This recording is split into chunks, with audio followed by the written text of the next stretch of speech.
My grandmother was not the kind of woman who said "I love you" out loud. She showed it in other ways.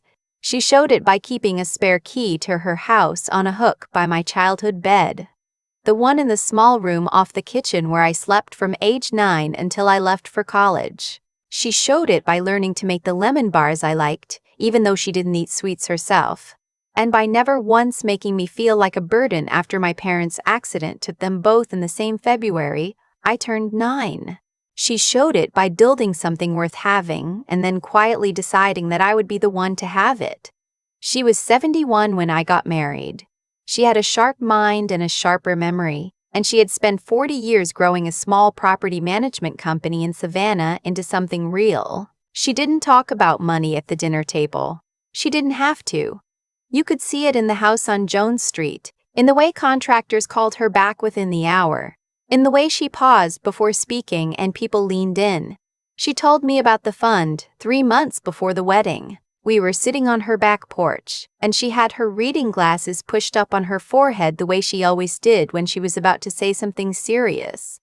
She told me she had set aside a housing fund for me, $420,000, structured as a gift, already transferred to a joint account she had opened in my name and my fiancé's name together, because she said that was how marriage worked, everything together. I was 26. I cried. She handed me a paper towel because she didn't keep tissues on the porch. I told my fiancé that night. His name was Seth. We had been together for 2 years. He was charming in the way that people who are good at charming you are charming. Consistently, attentively, in ways that felt personal even when, looking back, they probably weren't. He was 31 and worked in commercial real estate, which is how I explained away most of what happened later. He knew about accounts and structures and LLCs. I thought that was an asset. When I told him about the fund, he kissed the top of my head and said we should let him manage the logistics since he knew the process. My grandmother had already set it up, I said. He nodded and said he would look into the best way to structure the purchase to protect it from taxes and make sure it was working for us. He used words like liquidity and appreciated value. I understood some of them. I trusted all of them. We got married in October. Small ceremony, her backyard, string lights in the live oaks. She wore a pale green dress and danced once, slowly, with my uncle at the end of the night. We moved into a rental in Midtown Atlanta that Seth had already found. He said we should take time to find the right house rather than rush it, and that made sense to me. The rental was nice. 2 bedrooms, good light. I was working as a project coordinator for an architecture firm and I liked the job and I liked the city.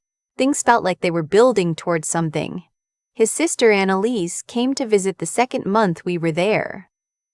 I want to be careful about how I describe Annalise because I spent a long time being confused about her, and I don't want to be unfair. She was smart and funny, and she made Seth laugh in a way I found endearing for a while. She was also the kind of person who walked into a room and immediately began cataloging what was wrong with it. She said things in a pleasant voice that left a mark. She told me once while standing in my kitchen that the way I stored my spices was a little chaotic, and I remember standing there nodding as if I were the guest and she were the host. She visited often, more often than I thought was typical, but Seth said she was going through a hard time, a breakup, then a job change, then another breakup, and that she needed support. I believed him. I extended grace. I kept extending it well past the point where it was doing any good. What I didn't know then was what was happening with the money.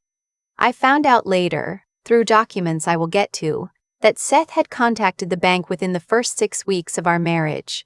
He had restructured the joint account. He moved the housing fund into an LLC he had formed, a real estate holding company in his name only, formed 3 weeks before our wedding, which I also didn't know. He told the bank my grandmother had authorized the transfer. She had not. The bank, as it turned out, did not verify that thoroughly. The account had both our names on it and his signature was sufficient. While all of this was happening, I was paying our rent, our utilities, and our groceries with my salary. I made $62,000 a year. That was enough for me to cover our portion of things. And Seth always said he was reinvesting his income and that was how wealth was built. I thought he was being strategic. I thought I was lucky to be with someone who understood these things. He paid for dinners sometimes. Nice ones. He bought Annalise a car the Christmas after we married. A used one, he said, because she needed reliable transportation. I didn't think much of it. I trusted the picture I'd been given, and I kept looking at the picture instead of the frame. By the time I was 18 months into my marriage, my checking account had maybe $400 in it at any given time. I had started picking up freelance drafting work in the evenings to keep from overdrafting. I told myself it was temporary. I told myself we were building something. Seth would occasionally mention the fund, obliquely, in ways that suggested it was still growing. I didn't ask questions I should have asked. I didn't know, yet, what the right questions were. My grandmother called me every Sunday. She asked how I was doing, and I told her fine, and I mostly meant it, because I was working hard and I had made a small life that felt like mine. She asked about the house hunt. I told her we were still looking, still waiting for the right thing. She made a sound on the phone that wasn't quite a word, and I chalked it up to impatience and moved on. I got pregnant in the spring of year 2. I want to tell you that Seth was warm and present when I told him. He was, in the way that he was warm and present for most things, temporarily, convincingly. He made dinner that night. He talked about neighborhoods and school districts. He seemed for a few weeks like the person I had married. Then he went back to being what he had been before, which was mostly absent. Late evenings, work trips I couldn't quite track the logic of. Phone calls he took in the other room. I was tired in the way that early pregnancy makes you tired, deep in the bones, and I told myself I was too exhausted to be suspicious, and I believed it because I wanted to. Annalise came to stay with us for 2 weeks in my second trimester. She slept in what was supposed to be the nursery. She told me the color I'd chosen for the walls was a bit much. I had chosen a soft yellow. She suggested gray. I repainted the room gray. I don't know why I'm including that detail except that it feels important. I had $420,000 sitting in an account with my name on it, and I was repainting my rental nursery gray because my sister-in-law thought yellow was a bit much. I was that far from understanding the situation I was actually in. I worked until 2 weeks before my due date. The firm gave me 12 weeks of leave, partially paid. I had saved $4,000 in a separate savings account I'd opened early in the marriage, mostly by accident. It was an old account from before I met Seth that I'd forgotten to consolidate. That $4,000 was the most liquid money I had. My daughter was born in November. We named her Ivy. She was small and serious looking from the first hour, and she smelled like something I didn't have a word for, something that made every practical concern feel briefly very far away. 2 weeks after we came home from the hospital, Seth went on a work trip to Miami. He was gone for 5 days. He sent photos of hotel room service and a rooftop bar and texted that he missed us. I was at home with a 2-week-old and $4,000 and a credit card that was nearly at its limit. I was living on whatever was in the freezer. I had not been to a grocery store in 11 days because I was too exhausted to navigate it alone with a newborn. My grandmother had been asking when she could visit, and I had been putting her off because I was embarrassed by how unprepared I felt, by the thinness of the life I was actually living versus the life I had implied I was living. She drove up from Savannah without calling first. She did that sometimes. Announced arrivals were not her style. She pulled into the parking lot of our building on a Tuesday afternoon, and I buzzed her in, and she took the elevator up and knocked. I had not slept properly in 2 weeks. I was wearing the same sweatshirt I had worn for 3 days. I was holding Ivy in one arm and the door with the other, and I opened it, and my grandmother stood in the hallway and looked at me for a long moment without speaking. She came inside. She set her bag down. She looked around the apartment. The unwashed bottles on the counter. The empty freezer containers I hadn't thrown out. The stack of medical bills on the table I'd been avoiding. She looked at me. She looked at me. She looked at Ivy. She sat down on the couch and held out her arms, and I gave her the baby, and she held Ivy against her chest, and she looked at me again and she said very quietly, "How are you actually doing?" And I said, "The way you say things when you're too tired to perform anymore. I don't know." I think I've been managing, but I don't really know with what. She nodded once. She looked down at Ivy. She said, "Did you and Seth ever use the housing fund?" I said, "Not yet. He's been managing it, looking for the right time." She didn't say anything for a moment. She said, "Can you pull up the account?" I said, "I don't really have access. Seth handles that side of things." She looked at me then with an expression I had not seen on her face before. She was not a woman who showed alarm. She showed something close to it. She said, "What do you mean you don't have access?" I explained what I thought I knew. That Seth had restructured it for tax purposes. That it was in an LLC. That it was still there, growing. She took out her phone. She called her attorney. She did this the way she made all phone calls, directly, briefly, without preamble. She said she needed to know the status of the housing fund she had established for her granddaughter, and she gave the account details she had kept in a document on her phone. She listened. I watched her face. Her expression did not change, but something behind it did. She hung up. She looked at me. She said, "That account has been empty for almost 18 months. I heard the words. I don't think I understood them immediately. I said, "What?" She said the funds were moved into an LLC 11 months ago. Before that, about $90,000 was drawn down over the first 6 months. The LLC is registered in Seth's name alone.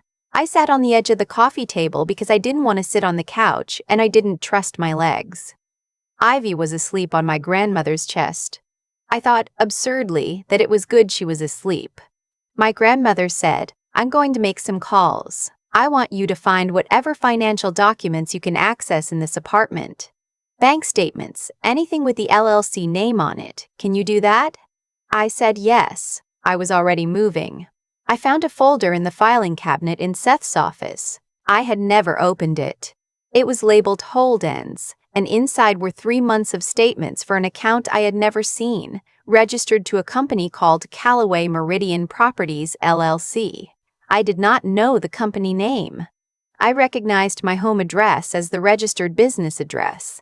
I sat on the floor of that office for a moment with the folder in my hands, and I thought about the car he had bought, Annalise. I thought about the hotel room service photos from Miami. I thought about all the evenings he had come home late and all the words he had used. Liquidity, appreciated value, building for our future. And I thought about how I had stored them in the part of my brain labeled things that are being handled. Nothing had been handled. Everything had been taken. My grandmother made 4 calls that afternoon. Her attorney, a forensic accountant she had worked with during a business dispute 15 years earlier, a private investigator she knew through a friend, and the bank, where she spoke to a branch manager she had a 20-year relationship with and asked very specific questions about the transfer authorization process and what documentation had been provided. She stayed in Atlanta for 4 days. During those 4 days, Seth came home from Miami. He walked in and found my grandmother sitting at the kitchen table with her reading glasses on and a notepad in front of her, and he stopped in the doorway with his roller bag behind him, and he said, "Sylvia, I didn't know you were coming." She said, "I didn't either until I got here." She looked at him over her glasses. "Sit down." What followed was not a confrontation in the cinematic sense. My grandmother did not raise her voice. She did not threaten.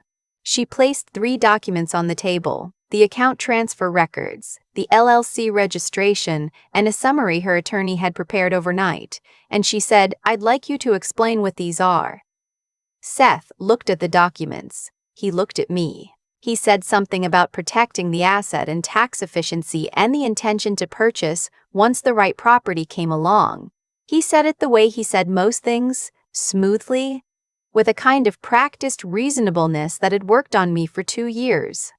My grandmother waited until he finished. She said, "The account was drained while my granddaughter was working a second job in the evenings and overdrafting her checking account to cover groceries. While she was pregnant. Is that tax efficiency?" He didn't answer. She said, "My attorney will be in touch about the recovery of the funds. I would suggest you get your own legal representation." She stood up, put the documents in her bag, and went to check on Ivy. I won't pretend the legal process was fast or clean. It wasn't. It took 8 months. Seth retained an attorney and there was back and forth and filings and a mediation that fell apart. But the forensic accountant had traced the money with enough specificity that Seth's position became increasingly difficult to hold.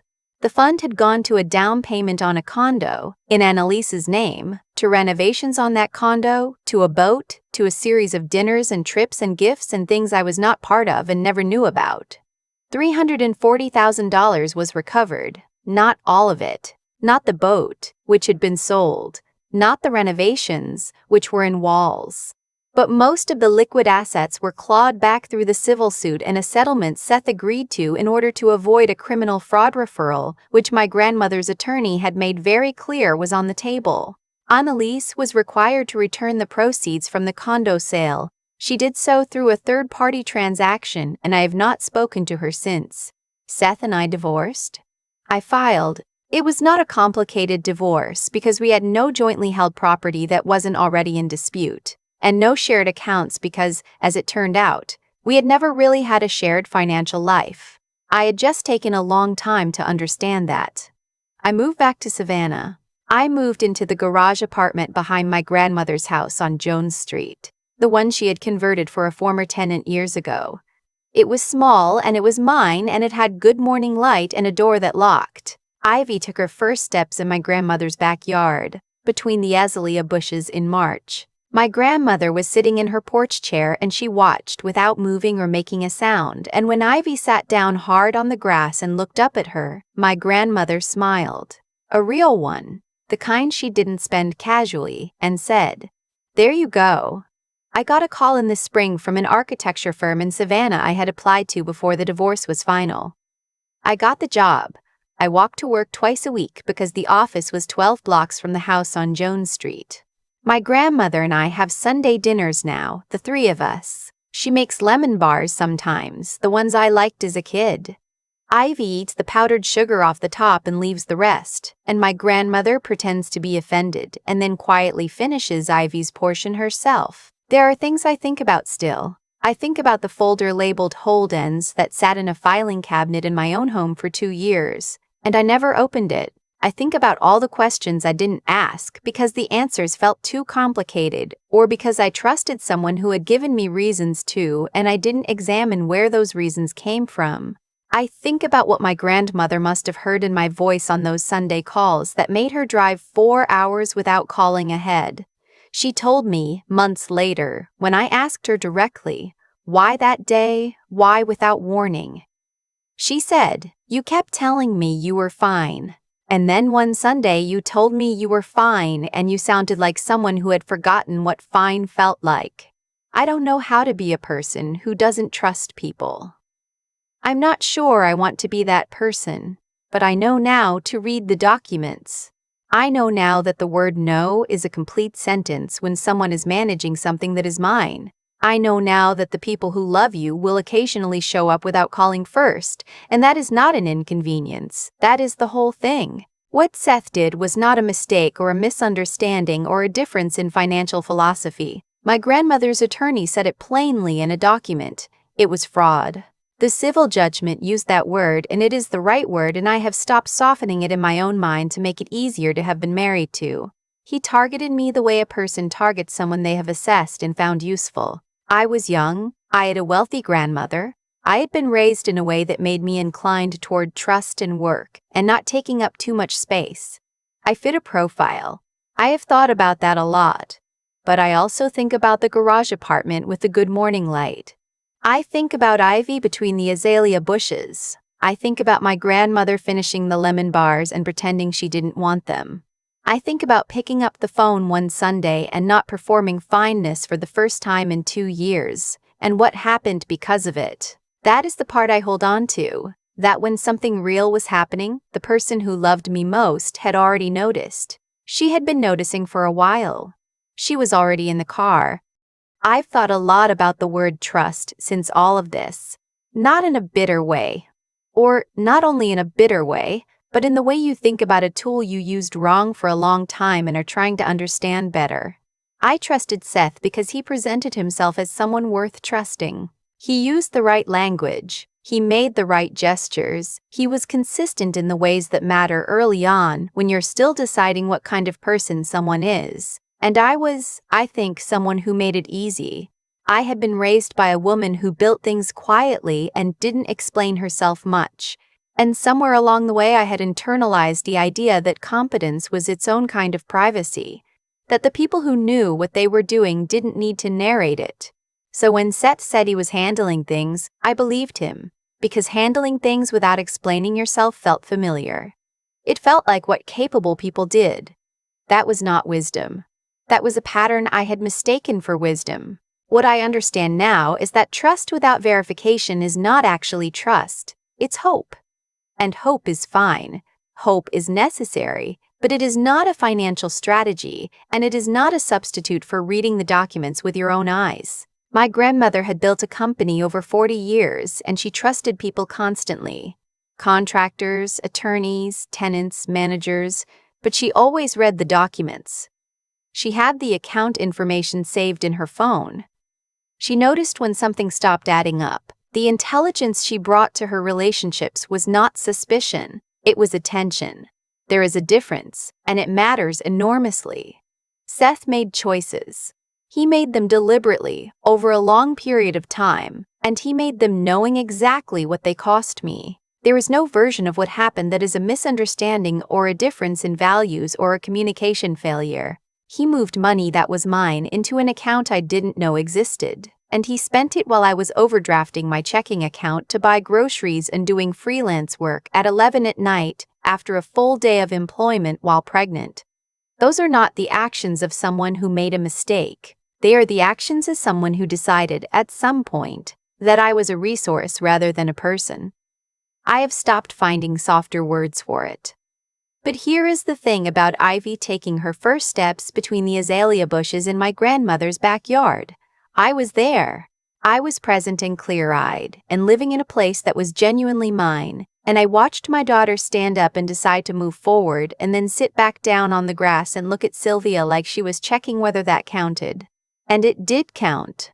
Everything that came before, every exhausted evening, every month of performing fineness on a Sunday phone call, every gray wall I painted because someone told me yellow was too much. It had built something in me that I wouldn't have built any other way. Not gratitude for the betrayal.